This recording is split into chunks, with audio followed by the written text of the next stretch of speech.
now that you've been in the Air Force for a little bit, you want to become a chaplain corps member, a religious affairs airman. My job is to ensure that we get the best of the best.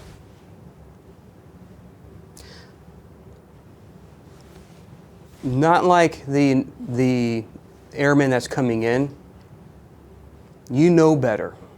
You should know better. We are held to the highest standards. The Air Force expects the best from us. We expect the best from you.